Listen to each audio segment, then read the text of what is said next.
అనకాపల్లి జిల్లా సభవరం మండలం గొర్లివానిపాలెంలో చోటు చేసుకున్న ఇంటి వివాదంపై పోలీసులు కఠిన చర్యలు చేపట్టారు. ఈ వివాదానికి సంబంధించిన ఇరు వర్గాలపై ఎఫ్ఐఆర్ నమోదు చేసినట్లు అనకాపల్లి డీఎస్పీ మోహన్ రావు వెల్లడించారు. శాంతి భద్రతలకు విఘాతం కలిగిస్తే ఎవరిని వదిలిపెట్టబోమని ఆయన హెచ్చరించారు. బాధితురాలు షేక్ సలీమాకు మద్దతుగా మాజీ ఎమ్మెల్యే గండి బాబ్జీ రంగంలోకి దిగారు. ఒక మైనారిటీ మహిళపై అసభ్యకరంగా ప్రవర్తించిన వారిపై చర్యలు తీసుకోవాలని, లేని పక్షంలో పోలీస్ స్టేషన్ ముందు ధర్నా చేస్తామని ఆయన హెచ్చరించారు. అధికారులు ఏకపక్షంగా వ్యవహరిస్తున్నారని ఆయన విమర్శించారు. మరోవైపు బాధితుడు గొర్లె కుమారస్వామి మాట్లాడుతూ తాము చట్టబద్ధంగా ఇల్లు కొనుగోలు చేశామని, కానీ గండి బాబ్జీ ఆధ్వర్యంలో అనుచరుల దౌర్జన్యంగా తాళాలు పగలగొట్టారని ఆరోపించారు. డాక్యుమెంట్లు పరిశీలించకుండా ఏకపక్షంగా వ్యవహరించడం సరికాదని, తమకు న్యాయం చేయాలని బాధితుడు డీఎస్పీ మరియు మీడియా ముందు వాపోయారు. నమస్కారం అండి. సభవరం మండలం గొర్లివానిపేట గ్రామంలో ఒక ఇంటి కోసం రెండు పార్టీలు షేక్ సలీమా అండ్ వై మధుకుమార్ అనే వాళ్ళు గొడవలు పడుతున్నారు. ఇద్దరు కూడా సివిల్ కోర్టుకి వెళ్ళారు. ఇంకా కోర్టులో మ్యాటర్ డిసైడ్ కాలేదు. ఈలోగా ఆ ఇంట్లో ప్రవేశించడానికి ప్రయత్నిస్తున్నారు ఒకరినొకరు. దాంతో ఈ సందర్భంలో గొడవలు వచ్చినాయి. మాకు నిన్నిద్దరు రిపోర్ట్లు ఇచ్చారు. సబ్ ఇన్స్పెక్టర్ గారు 2 కేసులు కట్టారు. మరి శాంతి భద్రతకు విఘాతం కలగకుండా మేము ఒక బైండోర్ కేసు కూడా పెట్టాము. అందులో ఒక పార్టీ వచ్చారు, ఇక రెండో పార్టీ రాలేదు. దీని ఎటువంటి శాంతి భద్రతకు విఘాతం కలగకుండా మేము చూసుకోవడానికి ఈ రోజు నేను ఇక్కడికి వచ్చి మాట్లాడాను. రెండు పార్టీలు కూడా మాట్లాడాను. వాళ్ళకి శాంతియుతంగా పరిష్కారం చేసుకోమని చెప్పడం జరిగిందండి. ఈమె సలీమా అని చెప్పి ఇక్కడ మన సబ్బవరం ఈ కాలనీలోనే నివాసం ఉంటుంది. భర్త, పిల్లలు అందరితో సహా. ఇక్కడ విషయం చాలా మందికి ఇది 15 రోజుల నుంచి జరుగుతుంది కాబట్టి ఈవిడ అమ్మేసినట్టు, ఈ గొర్లివానిపాలెం నివాసి అయిన గొర్లి కుమార్ కొనుక్కున్నట్టు, ఆ ఇల్లు నాదని చెప్పి ఈవిడిని బలవంతాన ఖాళీ చేయించే ప్రయత్నం చేస్తూ ఇల్లీగల్గా ఇంట్లోకి ప్రవేశించి బ్రాందీలు కొట్టడం, ఇష్టం వచ్చినట్టు సిగరెట్లు కాల్చడం, ఈమెని నానా విధాలుగా దుర్భాషలాడి ఏడిపించడం జరుగుతుంది గత వారం రోజుల నుంచి. మేము పోలీస్ స్టేషన్కి చెప్పాము సిఐ గారికి. సిఐ గారు చెప్పారు మేము చర్య తీసుకుంటామని అన్నారు. అది అన్నారు, ఇది అన్నారు. సరే 2 రోజులు ఆవిడ బాగానే ఉంది, తలుపులు వేసుకొని ఆవిడ కాపురం ఆవిడ చేసుకుంటుంది. ఈ మధ్యలో మరి ఎవరు ధైర్యం ఇచ్చారో మరి ఏంటో ఆయన జనసేన కార్యకర్తలు తెలిసింది. ఉమ్మడి ప్రభుత్వంలో భాగస్వామిగా నేను కూడా బాధపడుతున్నా. కారణం ఏమిటంటే ఒక ముస్లిం మహిళ, అందున ప్రపంచ మహిళా దినోత్సవం నిన్న కాకముందు జరిగింది.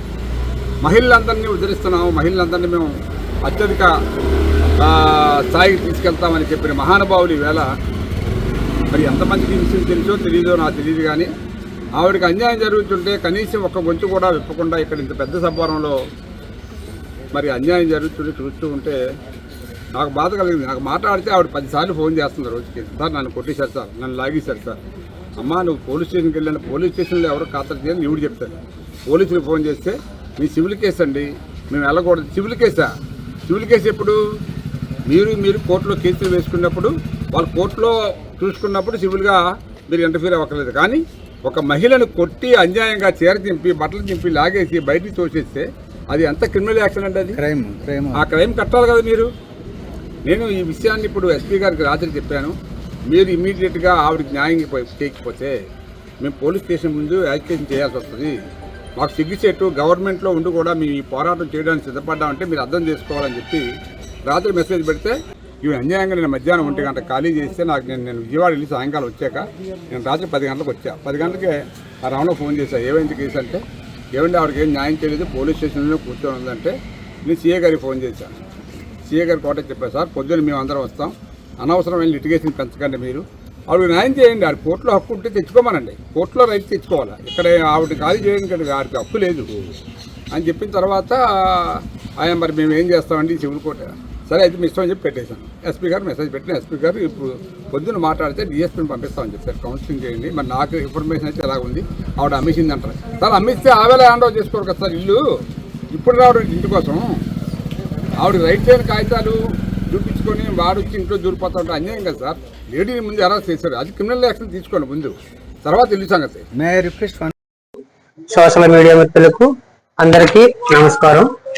నేను 2012లో షేక్ సలీం అనే వ్యక్తి కొత్త వలస సింతలదెమ్మ కాపురస్తుడికి 2014లో అమ్మేసి ఉన్నది.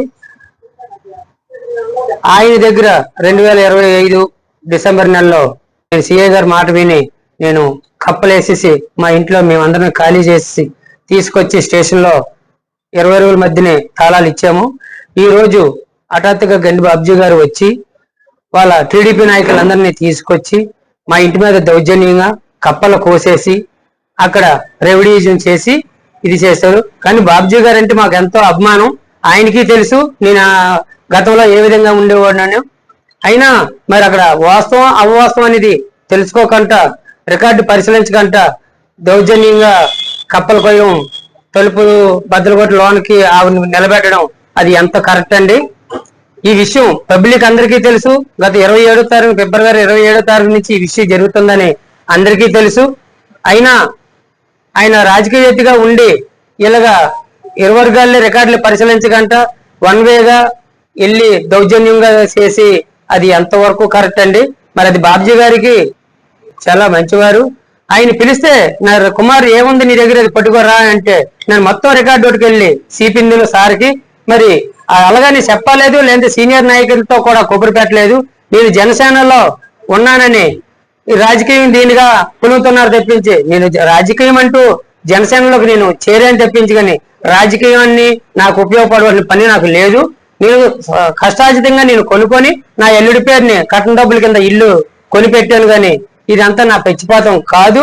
అలాగని రాజకీయం ఇందులో పొలవద్దు. ఇది నా సొంత దీనిగా నేను కొనుక్కొని నా ఎల్లుడు నా కూతురు నా మనవడు ఉండటం కోసం నేను ఇల్లు కొనుక్కొని ఉన్నాను.